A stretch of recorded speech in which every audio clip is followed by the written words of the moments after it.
5:45. It's yeah, Monday morning. We ran a dryer till about 11:30 or just before that last night. Then I shut it off. I had to get up with the baby here at 5:30 this morning or a little before, so I thought, what the heck, let's go start the dryer up. So I'm getting stuff fired up. The generator on, we got our wet leg on, we got our drag conveyor on top of the bins on. Turn this to run, start our dry leg. And hot fans. Let them all get started up.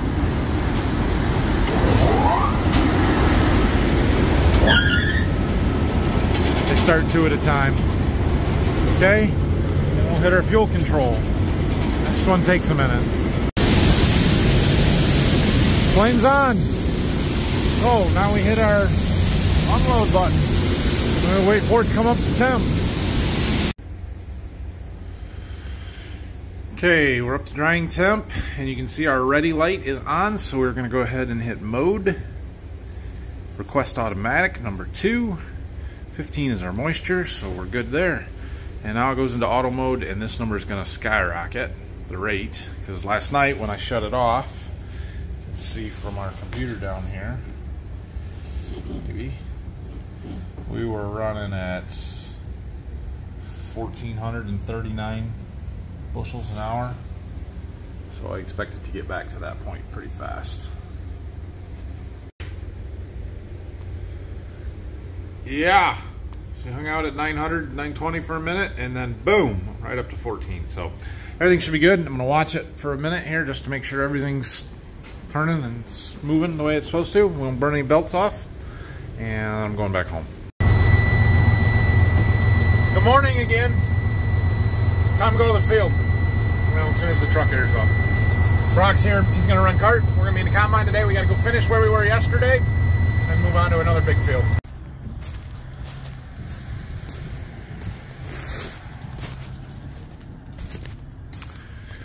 Oh, we did good yesterday.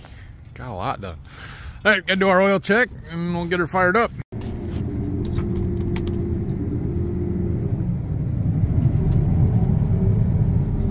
There comes the dust. Okay, I think we still got a round of ends to do on the far side here. So we'll go grab those, and then should be able to just knock the rest of this out. Dad's map was not working for part of this field, so it's not super accurate. The data's there, it just isn't on the iPad. Not a big deal.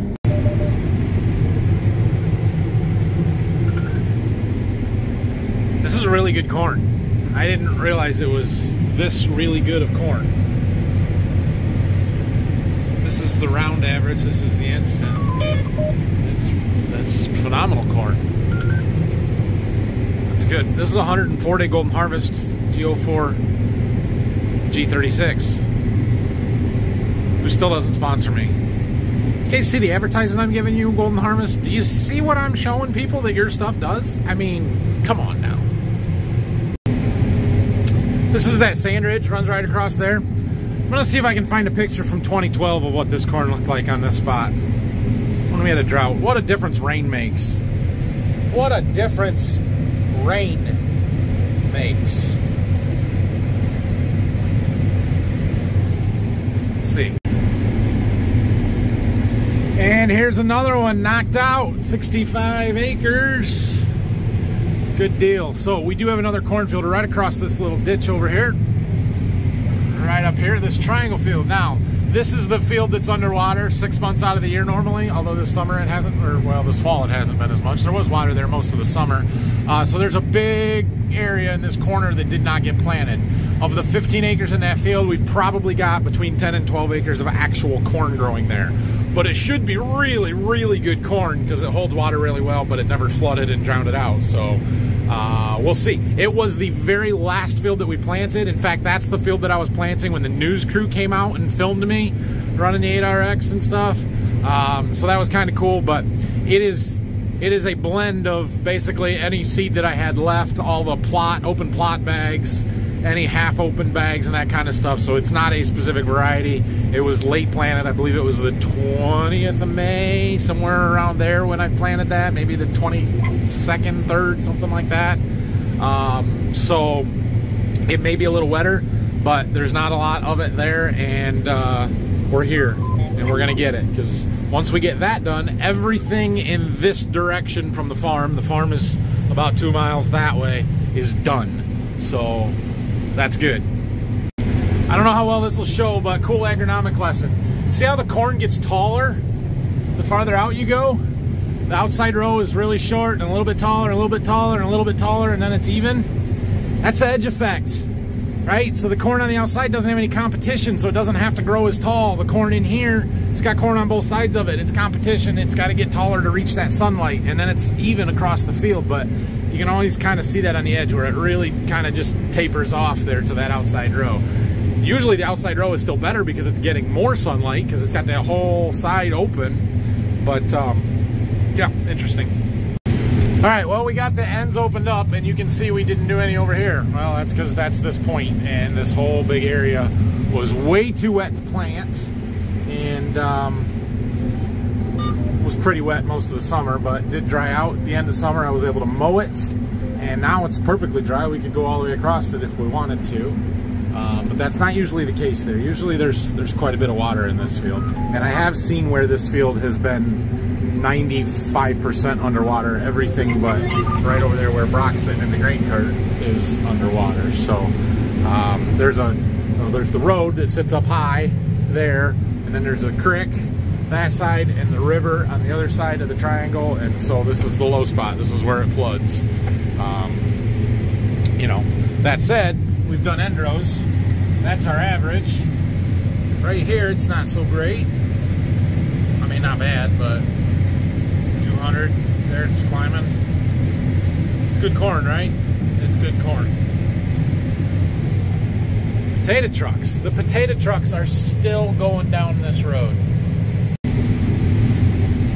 There it is. Okay. That's done. So that was, what did we end up doing there? 9.77. All right, I was close. Not quite 10 acres. It was really good, 9.77 acres. But by the time you factor in that a third of the acres didn't get harvested, you drop that yield by a third, and we're down at 150. That's good. We'll take this. We'll take it. So, all right, we got to get trucks moved home. We got to take the combine home and fuel it up. Cart doesn't have to go home. We can go straight to the next field. And we're going to go get the next one opened up. There's 110 acres in it, and some of it is 3/4 mile long rows. So we've got to run cart up there, and hopefully we'll be able to finish it tomorrow. There's no way we'll get it done today. There's chances of rain actually tomorrow and Wednesday, which would be awesome. I hope it does rain, but I would also like to get this corn done. So we'll see how it goes. But we're gonna go up there and get started. Hopefully it's really good corn. I imagine the end rows and the side that we start on is the worst side of the field. It just gets better from there, and so it'll take a little while to figure out how good it's gonna be, but we're gonna go find out. Somebody asked about wheat the other day. That right there is the last field of wheat that we planted here at Waldron. The Berkey stuff was later planted, but I haven't been by that for a while. So it's up, you can roll it, it looks good. It's growing with the warm weather. We really could use some rain on it though. Fueling. Took Brock and Phil to get grain cart and the other truck that was down there. The dryer's running. The big bin's got to be getting well over half full. Oh, fuel's done, that's good. We want to get to the field before Brock has to come back here instead of going to the field. We made it. So did Brock. So we're going to open this field up. Like I said, the end rows aren't going to be very good, but once we get out into this field, I think it'll be pretty decent corn. I do have a strip trial thing here with some of that foliar fertilizer product that we had, an experimental one that I got a 20-acre strip out here. So we're gonna see what that does, and yeah, we'll go from there. But there's 110 acres. I'll zoom out on the map. You can see it's a mostly a square piece, and then we got this finger that goes back there, and it's 3/4 of a mile back. This is the river. It's that corner back there. Same river that we were just working on, only we're 2 miles upstream. Should we see if Brock's balance is as good as mine? He's got to adjust our camera again. No. It's all right. That's probably a safer way to do it.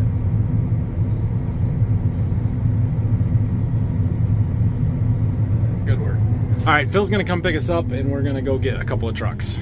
That's too good of an ear not to get it. All right, it can be a real challenge getting this one opened up because our first row goes all the way through, and we don't have enough grain tank for that usually. So we'll see. You can see the neighbors got corn next to us, and their corn looks healthier and taller and bigger, but it was planted a month after this, and this is a really good hybrid that we're in, but it doesn't have the best late season plant health. So the stalks are starting to break down. That said, it should still yield.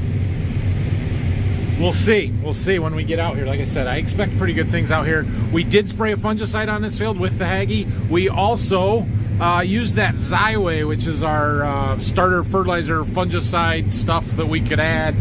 Put that on this whole field as well. And so I am quite curious and interested to see if we notice much or anything from that. So it's going to take a little while to get it, like I said, get it opened up and get into the good stuff, but we'll get there. We aren't going to make it to the end to dig a hole, so we got to dig a hole right here so that Brock can pull up next to me with the grain cart and we can get unloaded. This is, again, why do I need a 12-row head? 8-row, I can't keep up with an 8-row. We can't. How would we do this with a 16-row? I'd have to stop and do this twice just to get from one end of the field to the other. It's outrageous. Well, I started to unload and all of a sudden got a clunk and a error message that our unloading auger fold system fault or something, and it wouldn't go. So we gotta do a little diagnostics up here. Rock. So this end just kind of floats in here. It's our double fold thing. And there's a drive cog on here. That spring is supposed to fit behind there. And there's a bolt or something that goes in there that is not there. So we're going to have to fix that. But for some reason that is pushed in too far. I wonder if there's something on this other end we got to look at. I think this flighting is bent. The radius seems to it changes right there, and it's hitting this. I can't spin that because it's hitting it. I was going to try and clean it out, but crap. All right, well, we definitely need the pin for here, and we've either got to bend this flighting back or fix it or buy a new one. I don't really want to buy a new one. Well, we can get it open. It's not ideal. Oh, that was a bad idea. By open, I mean get it unloaded. I just have to hold the button down here to make it run. Trying to get a hold of the dealer to figure out what the deal is. I wonder if this is a warranty issue. I don't know what would have caused it. I mean, I already unloaded once in this field and didn't mess with that auger tip. So I don't know why it would have bent that flighting and caused it to not rotate. That doesn't make any sense to me, but that's what it is. We're gonna have to get it fixed. All right, I've got the dealer working on stuff for me. We got to get back up to the road, and I have no way to turn around right here. I know I can get it empty because we just did. So we're going to shell down to the end here, dig a hole, turn around and head back, and then we're going to drive out to the road. So, bummer. Hopefully this will be a relatively quick fix. I don't think it'll be too bad. The biggest thing is if we have to get a new end piece of that auger and we can't get one, that'll be a problem. Other than that, I think I can bend it back and get it in place. It's just, why did it do it? That's what I'm concerned about. What caused this? It's not supposed to look like that. All right, I talked to the dealer, and good news, we're still under warranty. So that's good. And they're on their way down to figure out what the heck is going on. But I told them kind of what had happened and what we were looking at here. This auger flighting, Deere has them, the dealer does not. So getting that is going to be the trick, the challenge. but hopefully we can bend this one back enough to make it work. The problem seems to be, and there's a pip out on this, I guess, or something, where there's supposed to be a roll pin in this hole. See that hole right there? That's supposed to have a roll pin in it that holds that cog on, that aligns with this to drive the outer portion of that auger. They said that roll pin is too small and it will fall out. I am almost 100% positive that is what happened to us, is that the roll pin fell out. The cogs kind of fell off, got misaligned, it pushed on that auger and knocked it out of that hanger. Maybe caught it just enough to make it turn where it caught on a bolt or something here. You can see a wear mark, or it probably caught this corner and it bent the end of this flighting, and now it catches on there. So that roll pin falling out was a bad thing. And we've got to get this auger out. We've got to bend that flighting back if we're going to try and make this work, and put the cog back on there, and then we should be good. So I'm going to see what I got to do to get started. I'm guessing we're going to have to take this boot off because that auger is held on up there. That bearing. Well, maybe not. Maybe we can just pull that bolt out the end of it and then slide it out of this hanger, rather than actually taking that hanger off. That would make this easier. Came back to the farm for some tools. Dad's still spraying, burned down on corn stalks. All right, our tech is here, and we think we have it fixed, at least temporarily. So we're gonna start it up and fold it back out and make sure everything runs okay. Fingers, man, watch your fingers. Watching it bash. Well, it ran. All right, well, we want to run it loaded and make sure everything's good that way, because when there's corn against it and it's augering corn, it's actually going to push the auger back towards that joint, the outer piece anyway, and so we just want to make sure everything's going to clear and be all right.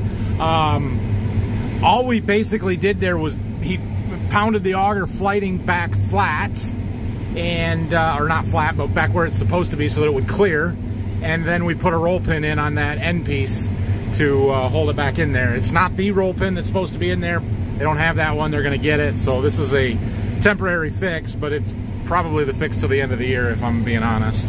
So we're just going to get enough in here to be able to run a little bit of a test, you know, full unload, and make sure that it's going to work. This is why you test things. No good. Did not work. The auger is sliding too far back this way. There's some shims in there, but I don't think it's enough. Again, it's not supposed to look like that.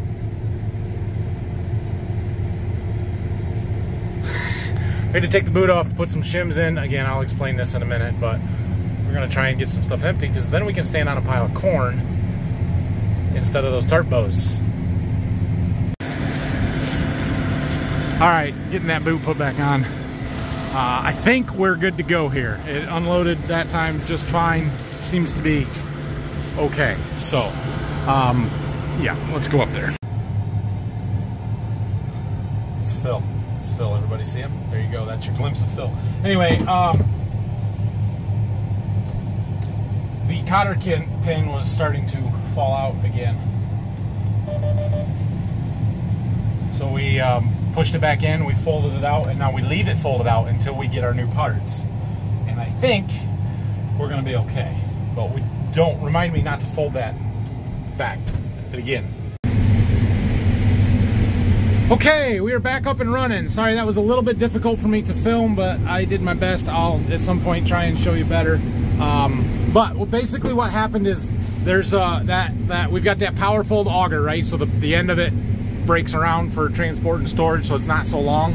And the mesh point there was giving us a little bit of trouble. So that outer piece, the flighting and the piece that bends around, has some play in it by design. But it was basically too much play. It was allowing that end auger flighting to push out, and then it was falling out of the hanger at the mesh point. And that was not keeping it centered, which then allowed the flighting to catch on the hanger, and then once it caught on the hanger, it bent the flighting and it wouldn't spin anymore, and then it just sits there and yeah, it doesn't work. No good. So we got that fixed. We put a couple of shims in there. We bent the auger flighting back They are going to get us a new section of flighting, and then another problem that I'm not sure if it was related or just noticed because of the other issue there, that roll pin that holds the drive cog in had fallen out. And so we got a new roll pin in there. It doesn't fit exactly perfect though, so we're not going to fold it in to maintain that mesh and that connection there, because as long as everything stays together, it should be fine. If we fold it and unfold it, it may work its way loose again. But until they get us new roll pin, new auger, new drive cog, we're just going to leave it together. So those parts are all ordered, but we can run in the meantime. So that's good news. Off we go. Let's get some shit corn shelled. We've got to do some end rows in the back in front of the woods that cut across our field there to cut the rows off. And Brock is back. He went on a fire call that he got right as things were breaking. So that actually worked out well. He is back now. And yeah, this corn does not look like it's 200 plus bushel corn. So it's not, I guess. But it is decent. And like I said, this field gets a lot better the farther that way we get. Okay, well, after a minor, how long was that? Maybe 2 hours we were down. Breakdown. We're back to running and our unloading auger is working. So we're still opening this up. I got these ends done across here. We gotta work around here, do some end rows. Yeah, we're getting there. It's gonna be good corn. It's gonna be good. This is around on the ends, 230 average. Oh boy. So we're back here in this point. I pulled up the last time we had corn out here. Notice, you guys see what I see in that field? Those are irrigation lanes. Yeah, we occasionally do actually irrigate out of this field. This line right here is the river, and we can pump out of this corner back here. And we have irrigated it. But I'll only do this field if the one that we did this summer is beans or not corn. Oh, I got end rows up here. Whoops. Anyway, you can see the good parts of this field, though, are right in the center there. We have not gotten there yet. But back here in this point, yeah, there's some corn back here. Holy cow, look at those numbers. Anyway, yeah, we're gonna have to cut through some end rows, and I forgot. I kind of broke through the middle. We were down there on the end of the field, right? I'm getting ready to dump on the go. Brock's just sitting there, and I look out, and he's standing on the window step. On the window step by the muffler. Not in the seat. Like, dude, what you can do? You can't drive like that. Check it out. Look what he was doing.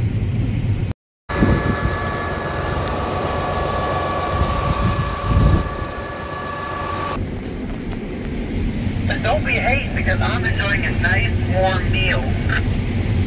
Oh, don't you worry. I've got me an ice cold Dr. Pepper in here. Does sound quite refreshing. Only if they would, you know, like sponsor you or something. That'd be pretty nice.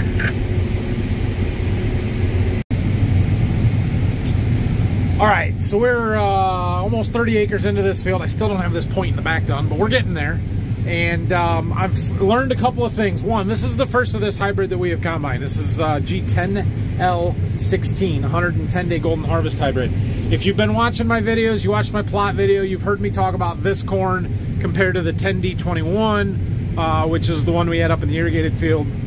Two different 110 days. They're very, very different. This one does not have very good plant health. It doesn't have great roots on it. The stalks are okay. They're not great. And we can clearly see that out here. This corn is starting to break down. The tops are breaking out, but it's standing. There's none of it's down where I can't get it. It just doesn't look really pretty. But it flat out yields, guys. It just yields. Look at that. It's incredible corn. It yields really, really well. You have to protect it. You have to spray fungicide on it, which we did. We took care of this one, and it is really good corn. I am, however, finding that it is a little bit difficult to shell. And what I mean by that is I'm struggling to keep my losses under control. Whoa, don't do that. Push the wrong button with my elbow. Anyway, I am struggling to keep my losses under control at a reasonable speed and what I feel like pushing the combine to, while maintaining an adequate, decent grain sample. So we're fighting cob in the sample, and this actually looks a lot better than it has. And we're fighting yield loss. So I'm trying to play that balance, and it's amazing how much that hybrid makes a difference, because the last field that we were in, we weren't fighting that. at all. And so my settings are drastically different here. We've got the concave wide open. We've got the rotor turned way up, which has given us a little bit of ground up corn, but the grinding isn't so bad here. What I need to keep from happening is the separator loss, which is on this side. So by doing that, I'm getting it ground off the cobs and down into the cleaning chute faster. And then I've got my cleaning fan turned up sort of high, but my chaffer open fairly far, trying to keep the cob elevated and flying through the air so that it goes right through the back rather than down into the grain sample. But I'm throwing some corn doing that. And then you get into a different spot, it comes down a little bit. It's a balancing act. I'm trying to balance losses versus grain quality, and I would rather have a poorer sample and low losses than a clean sample and a lot of losses, but that has to be within reason. So this hybrid seems to be a little bit more difficult to get it balanced just right, and it's just a little tougher to shell. I'll do that for the type of corn that we're having. Like the average for that round is 240 right now. That's fantastic corn. But yeah, that's what I see. Cart's full. That's a trip down, 2 rounds in the back on them short rows and back up. That's, yeah, wow. We definitely lost our sunshine throughout the day. I got sunglasses on my head because it was sunny this morning and then early afternoon. There's a chance of rain tomorrow. We'll take it. If we can get it, we'll take it, but we'll see. And it's starting to get dark. We're going to lose the light game here real quick. There goes my grain cart. I don't know if he's figured out he doesn't have to go quite all the way to the end yet. Now that we're done with those rows in the back, I can make the round and probably get back to about where he's at now. But that's okay. Good corn. Yep. Good corn. We're right here getting into this better part of the field back in there. So yeah, this one's fun. I'm still fighting that loss, man. Every now and then it just spikes up a little bit and then it works its way down. God, that's frustrating. So I just got a phone call from my wife when she sent me this picture. Yeah, Ryland rolled his go-kart. She was, I mean, not frantic or, but just like a little rattled by it, I can tell. Said, get used to it, honey. It only gets worse from there. That's gonna happen a lot. Yeah, that's gonna happen a lot. And it only gets worse. You know how I know? You know how I know? Can you guys see? Can you guys see this scar right here? Can you see that? I may have wrecked a four-wheeler when I was 13 and had to get 18 stitches in my head. About 7 years ago, I may have rolled a razor and had 4 broken ribs. Oh no, it was this side. It only gets worse. Look at him over there, just taunting me, like, when are you gonna turn your lights on? Yeah, I'm gonna have to, because it's getting pretty dark. You guys can't see it, but it is getting dark. Closer. It's closer to that.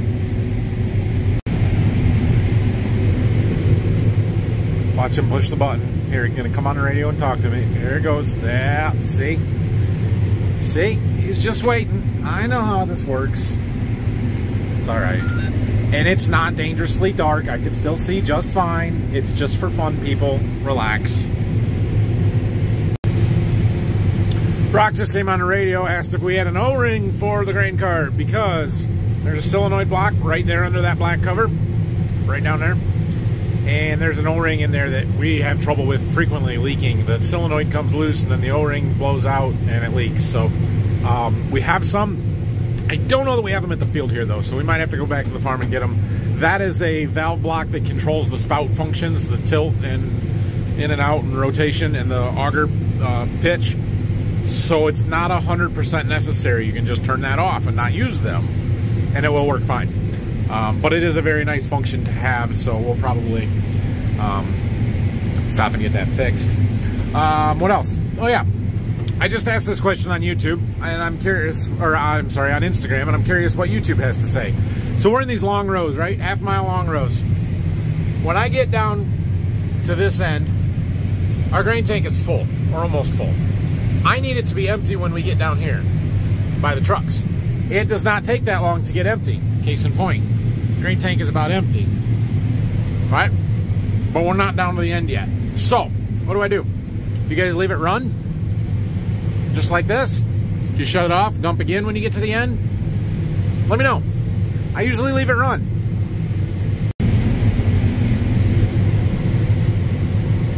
Still rolling along here, doing well.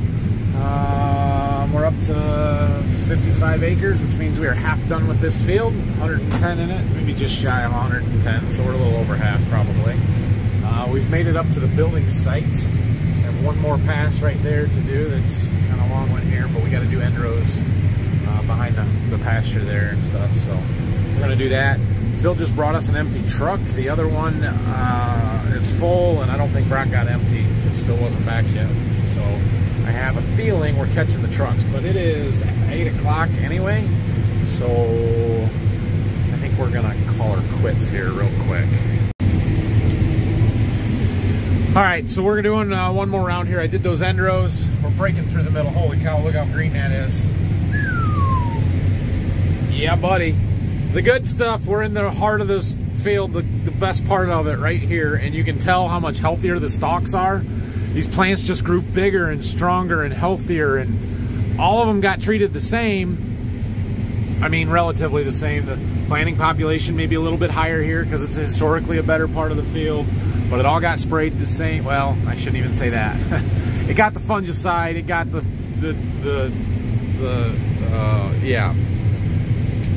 It's good corn. That's what I'm trying to say. Is this is dang good corn in a dang good spot in this field, and it's going to make our average climb here a lot. This is all going to be really good from here all the way over to this ditch. It drops off up here on this north end. There's a sand ridge in the front here.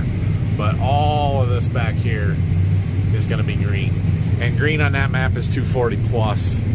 Yeah, this is going to be fun. So anyway, this is our last round of the night. We got that little strip way over there yet by where Brock is. I wanted to get that cleaned up on the way back up. So we were going to do that and then head home. I'm sure we've got plenty of wet corn around, although the dryer is killing it and putting out 1,500 bushel an hour. Of this 20 to 21% corn, so that's really good. But we've been working a lot of days straight, putting in a lot of hours on almost every one of those days. We're all getting tired. We don't need to push it until 10, 11 o'clock at night right now. I know Phil is tired, and I'm tired, and so we're gonna quit. It'll be 8:30 by the time we get back to the farm. We'll have to get trucks unloaded. It'll still be 9:30 before Phil leaves at the earliest. And so, yeah, we're just gonna do that, and we'll go at it again here tomorrow. We should be able to get this done pretty easily because we're already well over halfway done. And that was kind of my goal for today, was to be able to get enough done here that we can finish it tomorrow.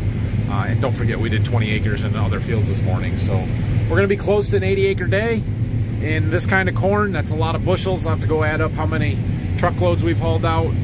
Plus we were shut down for a couple hours trying to fix the combine. So we had a really good day. All right, so we're gonna close up the grain cart, or the grain tank covers, and we are gonna tarp the cart. There's corn in it. Chances of rain tomorrow, so I don't know when that starts, but on the off chance that it does rain overnight, we'll have it tarped. Oh, what a deal. What did we end up with? 58 acres? Yep, 58.01. That's good corn. It's good corn.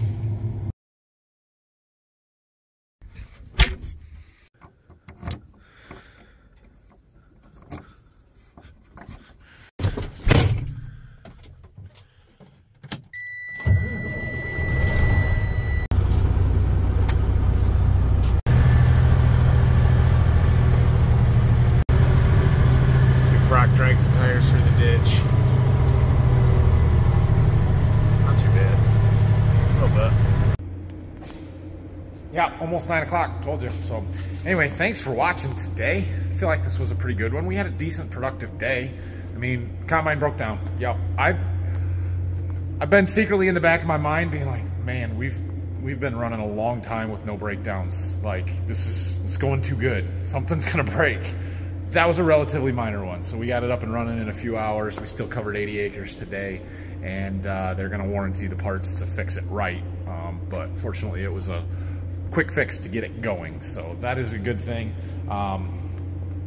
We're gonna try and finish that field tomorrow, about 50 acres up there, and then we'll go somewhere else if it's not raining, but it's supposed to rain, or we really are hoping it's gonna rain. Like, I wanna keep moving and get stuff done.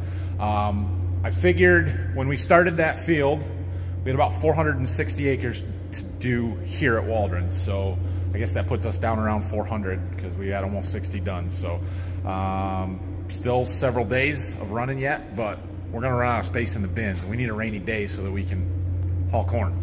Otherwise, we're gonna have to shut down on a good day and haul corn. But thanks for watching, everybody. Hit that like and subscribe button. Questions and comments, leave them down below, and we'll see you again in the morning. Another day, another video. Yeah, I suppose I better deal with this.